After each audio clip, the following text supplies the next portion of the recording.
Assalamualaikum warahmatullahi wabarakatuh. Kami mahasiswa dari Setia Amontai, Prodi Administrasi Publik, semester 2, SIP 1, kelompok 2.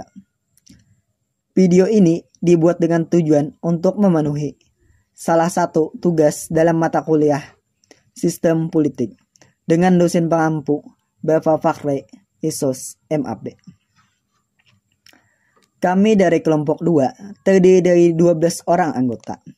Sebelum memasuki pembahasan materi, izinkan kami untuk memperkenalkan diri terlebih dahulu. Yang pertama ada saya sendiri atas nama Abdul Razak dengan NPM 2123080603. Selanjutnya ada Sukma dengan NPM 21238060. Fauzan Hafizi dengan NPM 21238052.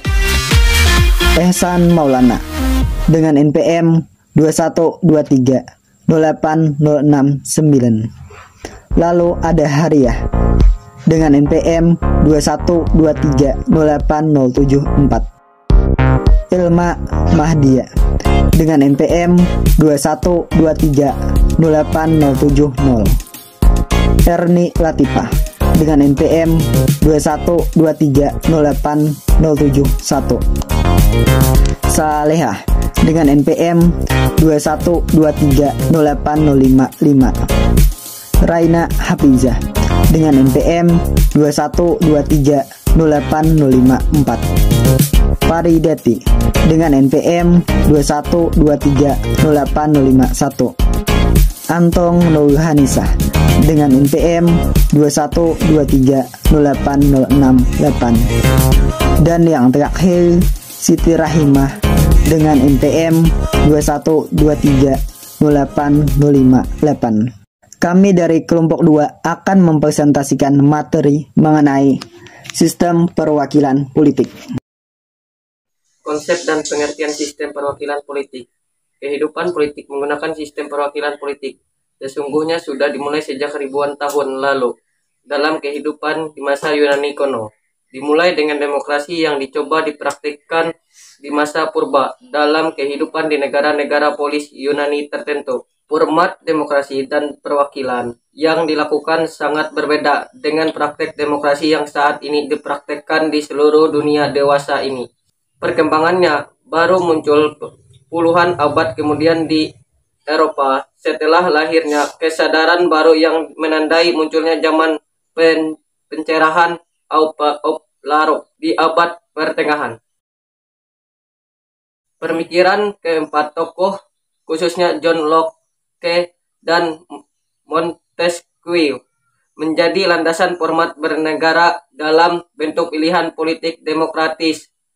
Hingga saat ini hampir di seluruh dunia pembagian kekuasaan antara 3 lembaga, eksekutif, legislatif, dan yudikatif, menjadi corak yang dipakai di seluruh dunia bagi negara-negara penganut atau yang memilih demokrasi sebagai bentuk negara.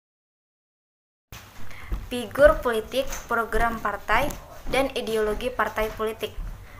Perbedaan mendasar dari sistem keterwakilan politik dalam 20 tahun terakhir dibandingkan dengan masa-masa awal abad ke-20 adalah kebebasan masyarakat sipil untuk menentukan pilihannya karena pilihan politik semakin banyak tersedia. Masyarakat tidak lagi sekedar terpaku pada isu-isu primordial seperti suku, ras, agama, asal-muasal, budaya, adat istiadat, dan lain-lain yang menjadi patokan pilihan politiknya. Tetapi tersedia kemungkinan lain yang lebih menjanjikan bagi para pemilih. Pemilih tidak lagi sekedar berkutat pada isu-isu primordial seperti disebut di atas, tetapi sudah membuka diri dengan sejumlah kemungkinan pilihan yang tersedia. Dua yang paling pokok diantaranya adalah pilihan warga ditentukan oleh kehadiran dan peran figur politik dan bagaimana partai mengemas program partai yang mampu mengundang simpatik para pemilih.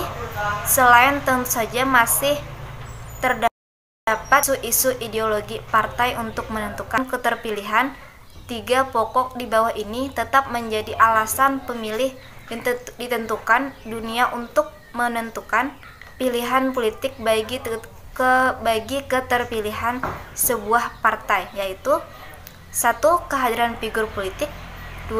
Kedalaman penetrasi partai politik, 3. Seleksi kandidat partai. 1. Kehadiran figur politik. Penentuan pilihan politik bagi seluruh masyarakat pemilih hampir di seluruh dunia dewasa ini sudah mulai ditentukan oleh kehadiran sosok atau figur calon dalam politik. Terdapat pergeseran pemilihan dewasa ini untuk menentukan pilihan partai politik bagi para pemilih, sebagaimana misalnya diutarakan oleh Alan Ware.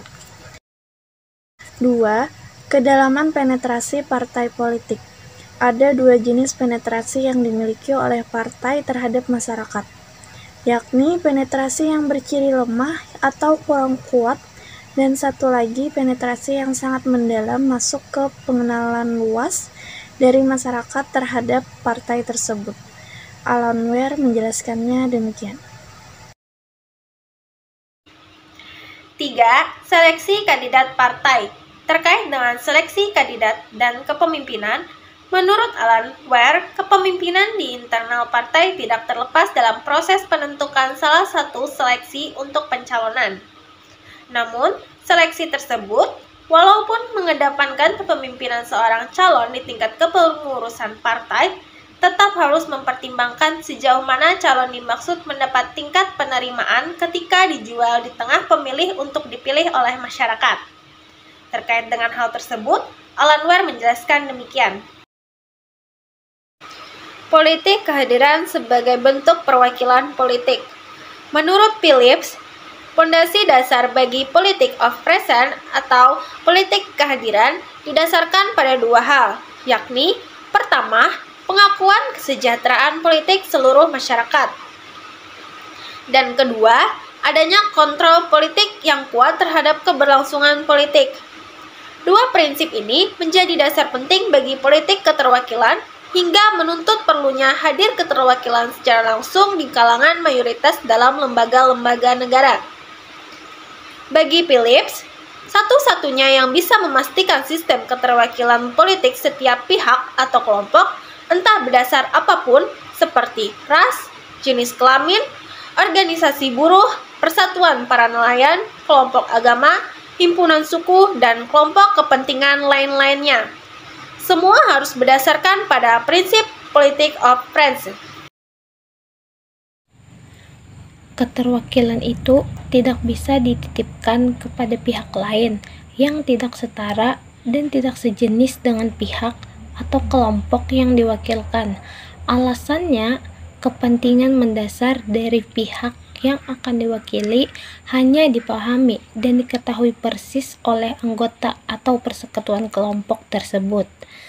Mereka tidak relevan untuk menitipkan kepentingan satu pihak atau sekelompok atau sejenis, sebab jika lain yang tidak serumpun atau sejenis hanya diwakili oleh pihak lain yang tidak serumpun, maka harapan dan cita-cita yang digagas oleh wakil tersebut bisa sangat berbeda originalitasnya. 1. Politics of present sebagai pengakuan kesetaraan. Bagi Phillips, satu-satunya yang bisa memastikan sistem keterwakilan politik setiap pihak atau kelompok, entah berdasarkan apapun seperti ras, jenis kelamin, organisasi buruh, persatuan para nelayan, kelompok agama, perhimpunan, suku, dan kelompok kepentingan lain-lain. 2. Kontrol publik dan persamaan politik. Maka sekurang-kurangnya ada 2 prinsip dalam politik kehadiran, yakni kontrol masyarakat dan persamaan politik untuk menyediakan fondasi yang baik bagi politik kehadiran. Kontrol menjadi sangat penting ketika para wakil tidak mampu membawa aspirasi yang diwakili secara aktual Sementara kesetaraan yang hanya akan sungguh dibutuhkan bila terdapat adanya beberapa kelompok yang berpengaruh luar biasa dibandingkan kelompok-kelompok yang lain. Ini memaknai bahwa semua warga negara harus memiliki kewarganegaraan yang setara atas hasil yang diperoleh. 3. Politik gagasan para kandidat. Salah satu yang paling penting diharapkan dari setiap kandidat adalah lahirnya politik. Gagasan dari apa yang lahir dan bertumbuh di benak setiap kandidat. Maka menjadi sangat penting politik gagasan, politik of ide dari setiap kandidat anggota legislatif terpilih, di mana sangat sering terdapat sekelompok masyarakat mengalami ketidaksetaraan terhadap sekelompok pengambilan kebijakan, dan yang terjadi adanya perilaku entah kentara atau tersembunyi menjadi alasan bagi pengecilan sekelompok masyarakat. Secara politik, kelompok-kelompok yang tidak setara entah karena alasan kepemilihan yang sedikit atau kalangan miskin, alasan pengetahuan yang sederhana terhadap kalangan terdidik, atau ketertutupan akses kepada kekuasaan membuat sekelompok masyarakat menjadi terkecuali diri secara berlebihan dalam campur tangan pemerintah, sebagaimana dipikirkan oleh kalangan sosialis, dan kebebasan yang sebebas-bebasnya, sebagaimana dipikirkan oleh kalangan liberalis, justru juga akan menciptakan ketidakadilan baru. Dua gagasan itu harus terus-menerus dikoreksi dan mendapat keseimbangan antara kebebasan yang wajar dan sepatutnya dengan norma-norma yang terukur di satu pihak.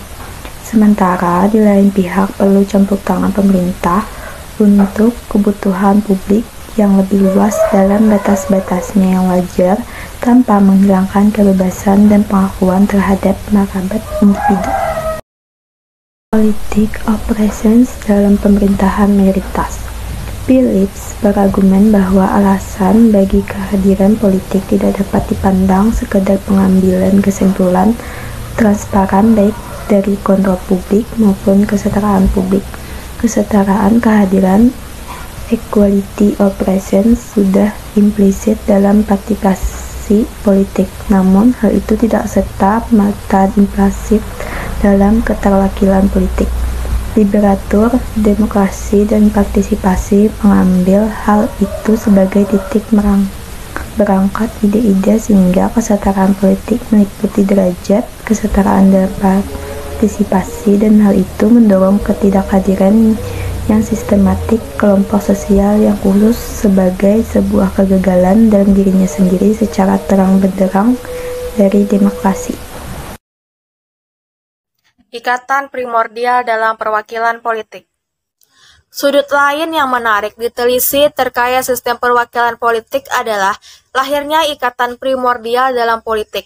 Selain keterpilihan kandidat menjadi wakil politik, warga ditentukan oleh seberapa besar dan seberapa terang benderang bagi publik kehadiran sosok atau figur politik untuk dipilih tanpa ragu oleh pemilih, sebagaimana disampaikan oleh Alan Ware. Ikatan primordial ini berbeda dari maksud politik of presence atau politik kehadiran, sebagaimana dimaksudkan oleh Anne Phillips. Walaupun politik kehadiran merupakan perwakilan politik dari sekelompok masyarakat yang merasa diabaikan atau tidak mendapatkan perhatian oleh negara, dan bahkan mungkin ditinggalkan oleh para wakil terpilih. Ikatan primordial menjadi unsur pembeda dalam politik yang membuat hiruk-pikuk politik menjadi sangat ramai, bahkan cenderung bertensi panas seperti dialami oleh Indonesia, setidaknya dalam 3 kali pemilu terakhir di era reformasi. Lahirnya kepentingan politik primordial. Fakta-fakta sangat kuat dalam 10 hingga 20 tahun pertama sejak kemerdekaan Indonesia sangat terlihat jelas bagaimana ikatan-ikatan primordial tersebut sangat kuat dan mengakar. Fakta itu bisa terlihat misalnya dari jatuh bangunnya pemerintahan parlementer Indonesia di tahun 1950-an. Saat itu, pemerintahan kabinet yang dipimpin oleh Perdana Menteri hanya berusia sangat singkat oleh jatuh bangunnya antara kabinet yang satu terhadap kabinet yang lain oleh pertikaian politik primordial masing-masing partai. Bahkan dalam pemilu pertama tahun 1955, pemegang pemilu dalam 10 besar mayoritas diisi oleh partai-partai berbasiskan primordial. mulai dari Masyumi, Nahdlatul Ulama, hingga Parkindo dan Partai Katolik. Sangat kuatnya isu-isu primordial membuat perjalanan negara menapaki daratan kemerdekaannya tidak semudah seperti dicita-citakan para founding fathers ketika mereka merumuskan ideologi negara Pancasila dan susunan tatanan hierarki lainnya kenegaraan Indonesia sejak Mei hingga Agustus 1945. Sifat alami kelompok primordial. Bentuk kelompok primordial bisa dikategorikan secara sederhana sebagai kelompok yang lebih besar dari keluarga, namun ia lebih kecil dari bangsa yang didasarkan atas ikatan primordial.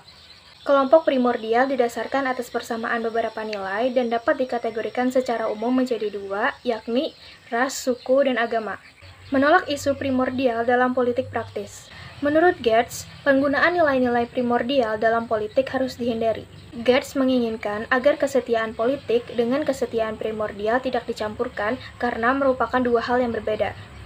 Kesetiaan primordial bersifat alami sehingga sangat kuat dan tidak mudah tergoyahkan.